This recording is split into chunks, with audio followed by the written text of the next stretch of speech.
Auzubillahiminash-shaytanir-rajeem. Bismillahir-rahmanir-rahim. Assalamu alaikum, my dear students. So today we will discuss about the new topic, that is colligative properties. Colligative properties. तो यहाँ पर हमें एक बात का ध्यान रखना है कि ये जो colligative properties हैं, ये हम सिर्फ नॉन वोलेटाइल सॉल्यूट के लिए ये वैलिड है. These colligative properties are valid for NVS, that is non volatile solute. Non volatile solute. तो ये होती क्या है colligative properties? What are these colligative properties? The properties of dilute solution. यानी colligative properties वो properties हैं जो डिपेंड करते हैं number of particles rather than nature of the solute. Rather than nature of the solute particles, it depends on number of solute particles rather than nature of the solute particles. कहने का मतलब ये है, ये जो colligative properties हैं, colligative properties are the properties or those properties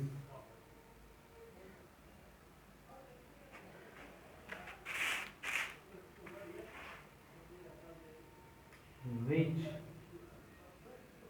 depend upon the number of particles of non-volatile solute rather than nature of solute particles. कहने का मतलब ये है कि अगर हम शुगर लाएंगे, ग्लूकोज लाएंगे या NaCl लाएंगे, अगर हम शुगर के फॉर एग्जांपल 20 मोल्स देंगे, तो ग्लूकोज के भी अगर हम 20 मोल्स देंगे, तो NaCl के भी अगर हम 20 मोल्स लेंगे, तो इनकी जो colligative properties होंगी वो इन तीनों सॉल्यूट के लिए सेम होंगी. यही कहने का मतलब है ये जो colligative properties है, ये वो प्रॉपर्टीज होती है जिनका मैग्नीट्यूड जो है वो डिपेंड करता है on the number of particles of non-volatile solute rather than their nature. यानी नेचर पर वो डिपेंड नहीं करती. यहाँ पर शुगर और ग्लूकोज और NaCl इनके जो colligative प्रॉपर्टीज है वो सेम होगी.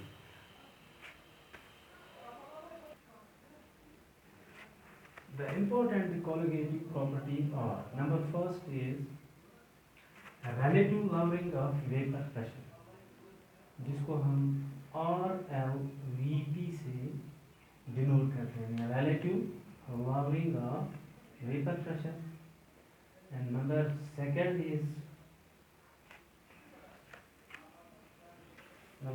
is osmotic pressure.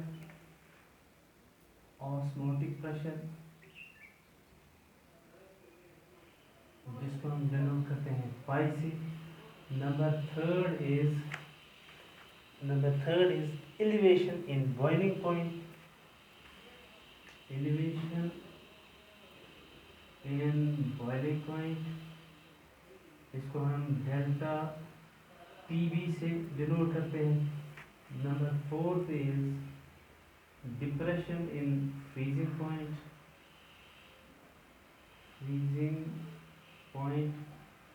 जिसको हम डिनोट करते हैं delta TF. These are our four colligative properties.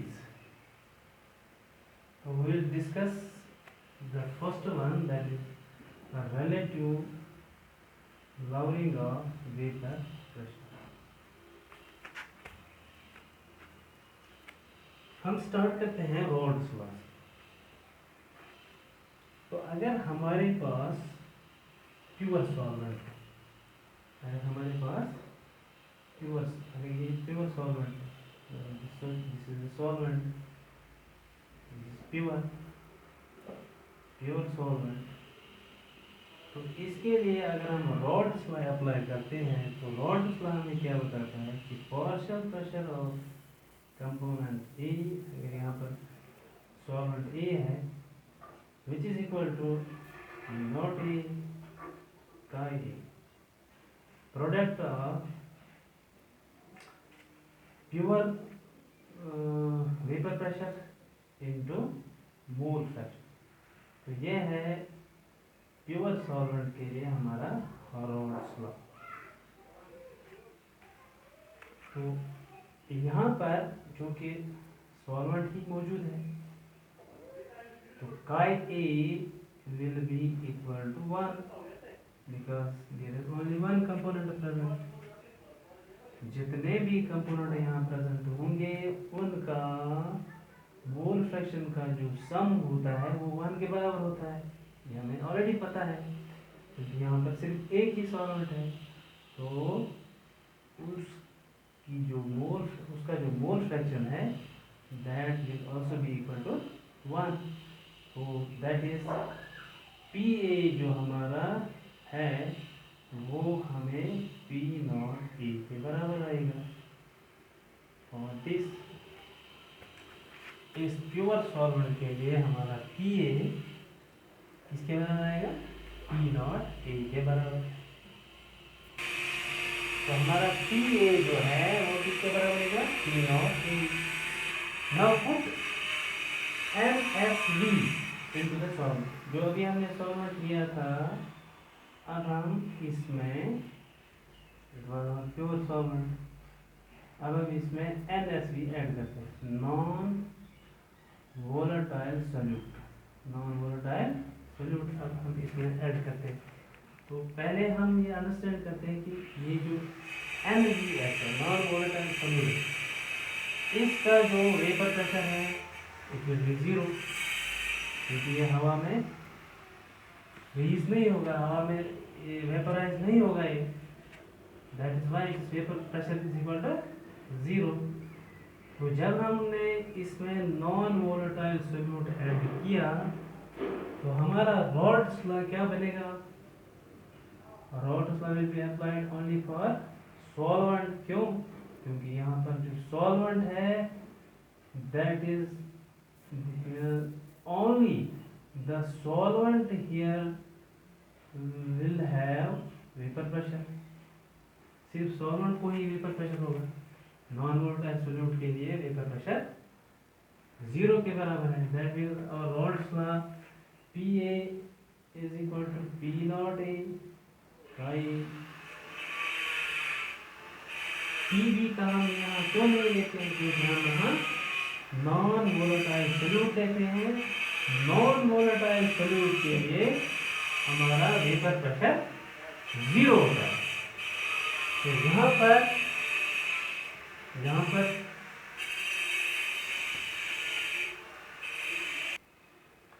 तो यहाँ पर जो काई ए है, जो अभी हमने बोला था कि उस प्योर सॉल्वेंट के लिए काई ए 1 के बराबर था, मगर अब हमने इस प्योर सॉल्वेंट में थोड़ा सोल्यूट भी ऐड किया, तो उस सोल्यूट का भी मोल फ्रैक्शन कुछ न कुछ होगा। तो इस टाइम काई ए 1 के बराबर नहीं होगा, बल्कि क्या होगा, chi A plus chi B will be equal to 1। ये तो हमें पता है। तो काई बी जो है, काई बी यहाँ पर 0 नहीं है, क्योंकि जो हम यहाँ सोल्यूट ऐड करते हैं उसका कुछ न कुछ मोल फ्रैक्शन होगा। तो कहने का मतलब ये है कि ये जो काई ए है, काई ए 1 के बराबर होगा या 1 से कम होगा, chi A will be less than 1, का ये हमारा 1 से लेस होगा, 1 से लेस होगा, क्योंकि अगर काई भी 0 होगा तब काई 1 के बराबर आएगा। जब काई भी का कुछ वैल्यू है नेचुरली काई का वैल्यू 1 से कम आएगा, नेचुरली काई का वैल्यू 1 से कम आएगा। तो हमारी ये इक्वेशन क्या बनेगी? हमारी इक्वेशन बनेगी पी ए और पी एस यानी वेपर प्रेशर ऑफ सॉल्वेंट हमारा लेस देन निकलेगा किसके? P naught A. It will be less than P naught A or chi A is less than 1 because chi A is less than 1, क्योंकि chi A जो है which is less than 1, तो हमारा PS या PA vapor pressure of solvent it will be less than P naught A. Now initial, तो जो हमारा पहला था जब हमने प्योर सॉल्वेंट लिया था उस वक्त जो वेपर प्रेशर था वो P नॉट A था। अब जब हमने इसमें नॉन वोलेटाइल सॉल्यूट डाला तो PS जो हमारा वेपर प्रेशर ऑफ सॉल्वेंट जो था वो less than P naught A के बराबर आ गया। तो what will be the lowering in vapor pressure? Lowering in vapor pressure, vapour pressure में lowering कितनी कमी हुई, वो will be initial minus final, initial minus final। तो initial क्या है? initial is P naught which is equal to P naught minus PS, क्योंकि यहाँ पर P naught A की जगह मैंने P naught यूज किया क्योंकि ये pure vapour pressure of solvent ही है, चाहे आप P naught A लिखो या सिंपली आप P naught लिखो, क्योंकि यहाँ पर सिर्फ सॉल्वेंट का ही वेपर प्रेशर है, नॉन वोलेटाइल सॉल्यूट का वेपर प्रेशर 0 के बराबर है। This is the pure vapour pressure of solvent. तो P naught minus PS is the lowering in vapor pressure. Now what will be the relative lowering in vapor pressure?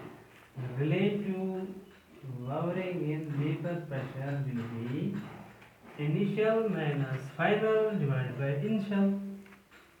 It will be initial minus final divided by initial. Initial minus final divided by initial, which is equal to initial क्या था? initial था हमारा P naught minus final था PS, initial P naught, this is our relative lowering in vapor pressure, this is relative lowering in vapor pressure। अब हम देखेंगे कि ये जो relative lowering of vapour pressure है ये किसके बराबर आएगा? हम रॉल्ड्स लॉ अप्लाई करते हैं। हम क्या करते हैं? Apply Raoult's law. यानी अभी जो हमने सॉल्यूशन बनाया, यहाँ पर ये सॉल्वेंट था, इस सॉल्वेंट में हमने NaCl डाला, नॉन वोलेटाइल सॉल्यूट डाला NaCl। तो इसके लिए अगर हम रॉल्ड्स लॉ अप्लाई करते हैं तो vapour pressure of solution will be equal to P naught A chi A plus P naught B chi B। पहले ही मैंने बोला कि ये जो it is the pure vapour pressure of solute, क्योंकि सॉल्यूट हमारा यहाँ नॉन वोलेटाइल है तो उसका वेपर प्रेशर 0 होगा। क्या होगा? तो यहाँ पर मैं लिखूंगा P naught B is equal to 0 और NVS के लिए पी नॉट बी किसके बराबर आएगा, 0 के बराबर। तो हमारा पी एस किसके बराबर आएगा, P S will be equal to P naught A chi A, P naught A chi ए के बराबर। तो पी नॉट ए काई ए के बराबर। और पी एस इसको यहाँ लाएंगे, ये डिवाइड होगा, P S divide by P naught A is equal to chi A. दोनों तरफ से हम 1 माइनस करेंगे यहाँ भी, तो यहाँ आएगा 1 minus P S divide by P naught A is equal to 1 minus chi A. हमें पता है 1 minus chi A is equal to chi B, ये इस रिलेशन से निकलेगा हमें काई plus chi B is equal to 1। अगर हम ये इधर लेंगे तो हमारा काई बी निकलेगा किसके बराबर, 1 माइनस काई ए। तो ये तो यहाँ है, अब 1 माइनस काई ए के बजाय हम काई बी लिख सकते हैं। यहाँ हम क्या कर सकते हैं, यहाँ हमें आएगा पी नॉट, ये ए लिखने की जरूरत नहीं है, P naught minus P S divide by P naught, ये किसके बराबर आएगा, ये आएगा काई बी के बराबर। किसके बराबर आएगा, काई बी के बराबर। This is our relative lowering in vapour pressure. वो किसके बराबर आएगा, वो किसके बराबर आया, वो आया mole fraction of the solute, mole fraction of the solute. अब हम लिख सकते हैं, now we can write as the relative lowering of vapor pressure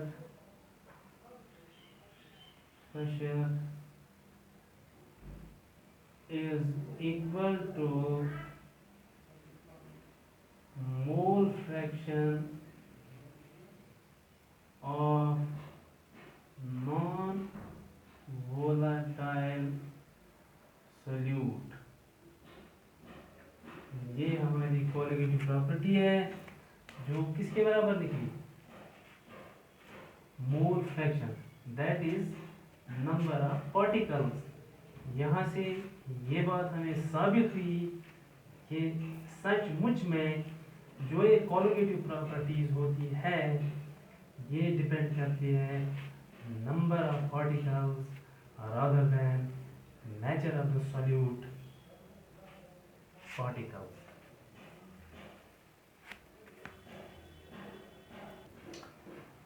Determination of molecular mass from relative lowering of vapor pressure। हम इस colligative property को apply कर सकते हैं to determine the molecular mass of a solute. कैसे, हमने अभी prove किया कि relative lowering P naught minus P S divided by P naught, ये किसके बराबर है, it is equal to mole fraction of solute यानी काई बी। तो मोल फ्रैक्शन ऑफ सॉल्यूट किसके बराबर है, P naught minus P S divided by P naught, it is equal to number of moles of B divided by number of moles of A plus number of moles of B. तो अगर हम dilute solution लेंगे, for dilute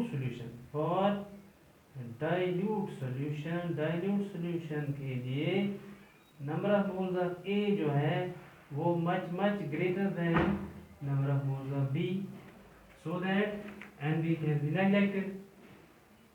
denominator में हम N B को क्या कर सकते हैं, नेग्लेक्ट कर सकते हैं। तो हमारा ये relative lowering of vapour pressure किसके बराबर आएगा, P naught minus P S divide by P naught will be equal to N B divide by N A. तो which is equal to P naught minus PS divided by P naught is equal to NB, number of moles of B। ये कैसे निकलेगा? given weight यानी WB divided by molecular weight MB हो गया WB। इसी तरह Na कैसे निकाल सकते हैं हम? given weight of A divided by molar mass of A यानी Ma। This is the formula. Number of moles अगर हमें निकालने होंगे तो उसके लिए फॉर्मूला है given weight divided by molecular weight. Given weight को जब हम मॉलिक्यूलर वेट से डिवाइड करते हैं तो हमारा नंबर ऑफ मोल्स निकलता है। तो दैट इज वाई यहाँ NB की जगह हमने WB डिवाइड बाय MB लिखा और Na की जगह हमने WA डिवाइडेड बाय MA लिखा। तो ये किसके बराबर आएगा? Which is equal to WB divided by MB into MA divided by WA। तो हमारा relative lowering of vapour pressure जो है वो किसके बराबर निकला? WB divide by MB into MA divide by WA। अगर हमें ये WB दिया हुआ हो, MA दिया हुआ हो, WA दिया हुआ हो तो हम MB निकाल सकते हैं, यानी हम मॉलिक्यूलर मास ऑफ सॉल्यूट निकाल सकते हैं। इस रिलेशन से हम मॉलिक्यूलर मास ऑफ सॉल्यूट, इस रिलेशन से P not minus PS divide by P not is equal to WB। it is given weight of solute, ये हमें दिया होगा, ये हमें दिया हुआ होगा, divided by MB molecular mass, ये हम निकाल सकते हैं क्योंकि ये नहीं दिया हुआ होगा, into molecular mass of solvent भी हमें दिया हुआ हो, तो given weight of the solvent, ये भी हमें पता होना चाहिए, तभी तो हम molecular mass of the solute निकाल सकते हैं from relative lowering of vapour pressure से। तो यहाँ पर एक और रिलेशन हम लिख सकते हैं, relative lowering of vapour pressure, relative lowering of vapour pressure P not minus PS divided by PU, it is inversely proportional to the molecular mass of solute, is inversely proportional to molecular mass of solute, यानी जितना solute का molecular mass ज़्यादा होगा उतनी ही relative lowering of vapour pressure कम होगा। तो जितना मॉलिक्यूलर मास ऑफ सॉल्यूट ज़्यादा कम होगा उतना relative lowering of vapor pressure ज़्यादा हो। That is the inverse relationship between molecular mass and relative lowering in vapor pressure. So dear students, I think it is enough for today. Have a good day. Thank you to all.